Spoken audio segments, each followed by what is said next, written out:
سا رہے؟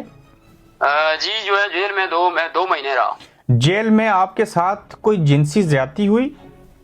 جی بالکل جنسی زیادتی ہوئی، اور اس کے بعد جو ہے میرے اوپر تشدد کیا گیا، اور بدترین طرح کا تشدد کیا، جنسی زیادتی کی گئی، اور جنسی زیادتی کے ساتھ جو ہے عامر یاسین نے خود جو ہے وہ ویڈیوز بنائی تاکہ مجھے جو ہے بلیک میل کیا جا سکے، مجھے جلایا گیا وہاں پر، اور مجھے ڈنڈے مار کر اور گھسیٹ کر زخمی کیا گیا۔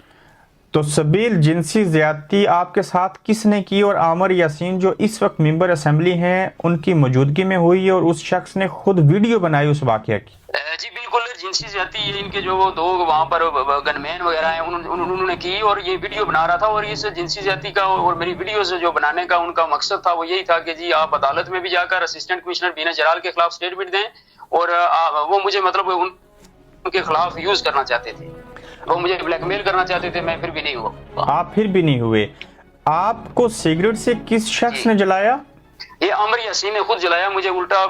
جو ہے لٹا کر ان کی بی کلاس میں لے جایا جاتا ہے، مجھے وہاں پر ایک قیدی بند ہے راجہ افتخار عرف خاری جس کا تعلق سینسا سے ہے، اور وہ قتل کے مقدمے میں وہاں پر سزائے موت کا قیدی ہے، اور وہ جو ہے وہاں پر باہر سریعام دندناتا پھر رہا ہے، اور اس کو کوئی پوچھنے والا نہیں۔ وہ مجھے گھسیٹ کر لے کر گیا ان کے پاس شنواز یاسین چودھری، اور ان کو یہ جو دوسرے قتل مقدمے میں جو بند لوگ ہیں وہاں پر انہوں نے مجھے الٹا لٹا کر 5 بندوں نے مجھے پکڑے رکھا، اور عامر یاسین نے خود جو ہے 2 سگریٹوں سے جو ہے مجھے جلایا۔ تو شنواز یاسین اور عامر یاسین جو چودھری یاسین صاحب کے بیٹے ہیں، ان دونوں نے آپ کے ساتھ یہ حرکت کی جیل کے اندر؟ جی جیل کے اندر، اور سر سرعام کر رہے تھے، یہ صرف بی کلاس میں ان کے وہ وہاں پر نہیں بلکہ سرعام باہر جا کر میرے اوپر تشدد کرتے رہے ہیں، اور یہ جو ہے وہ وہاں پر ہر قیدی جانتا ہے، اور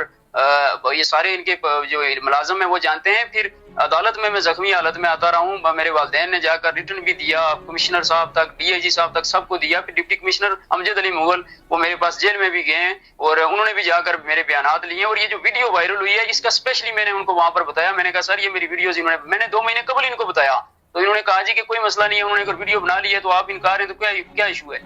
تو عدالت میں بھی یہ میں 2 مہینے قبل بتا چکا تھا۔ ٹھیک، مجھے یہ بتائیں کہ یہ تو مجھے علم ہے کہ جیلوں کے اندر گنڈے، بدماش، چور اور ڈاکو جاتے ہیں، لیکن کیا کوئی وہاں پہ انتظامیہ میں سے کوئی اللہ کا بندہ نہیں تھا جو یہ سارا عمل دیکھتا رہا اور خاموش رہا؟ جی بالکل وہ دیکھتے رہے، وہاں پہ جو جیل سپریڈنٹ ہیں بڑا ان کا نام سنا تھا جی، بڑے میرٹ پر کام کرنے والے ہیں، اور ان کا تعلق بھی جو ہے وہ سادات برادری سے ہے، سید یاسر کاظمی ہیں باغ کے، اور ان کو یہ پتا ہے، میں ان کے پاس گیا، میرے اوپر تشدد کیا گیا بری طرح، جب تو میں ان کے پاس گیا تو میں نے کہا سر کہ اللہ تعالیٰ نے آپ کو اختیارات سے نوازا ہے، تو یہ میرے ساتھ جو ہو رہا ہے اس پر جو ہے ان کے خلاف کارروائی کریں اور ان کو روکیں، کیونکہ 2 بار انہوں نے ان کو کہا، انہوں نے کہا جی کہ ہم